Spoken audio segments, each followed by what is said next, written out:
So I reached out to one of my friends and I said, hey, do you know anyone that is at the cutting edge of knee research? My name is Chris Bosshausen, and when I was 19 I had a motorcycle accident where I broke my left knee in a bunch of places, and after about 10 years had completely worn out my meniscus and the articular cartilage.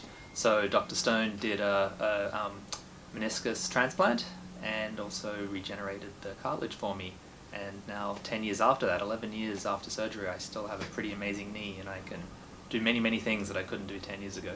So I found Dr. Stone because I was deeply involved in the sort of advanced sort of scientific community and was part of running a series of conferences doing advanced technology for all kinds of things, including life extension and advanced medicine. So I reached out to one of my friends and I said, hey, do you know anyone that is at the cutting edge of knee research? Because I really don't want to get a knee replacement. Is there any? There's surely I've waited 15 years now. There must be other choices that have arrived since I got that bad advice.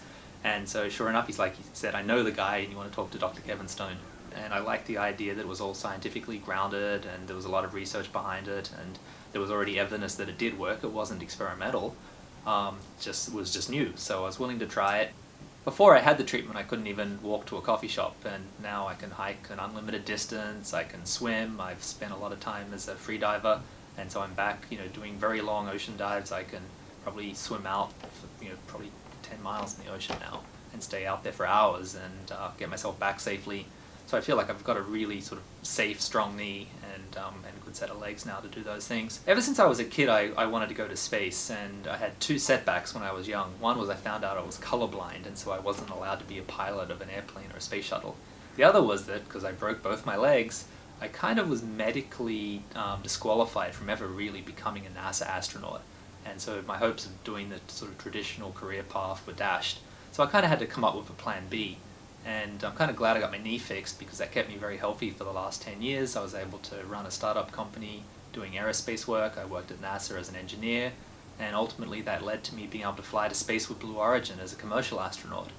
And did that pain-free, and basically found a plan B that worked. Because my knee was closed to me otherwise.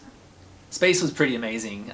It's been a lifelong dream of mine, and I was worried maybe that as a space expert I knew too much and it would be underwhelming, but actually when I got up there it was more beautiful and more dazzling than I could ever expect. And I still remember the thin line of the atmosphere. It sort of looked to me like a bright sapphire shield protecting the Earth, and I think that memory's going to stick with me forever.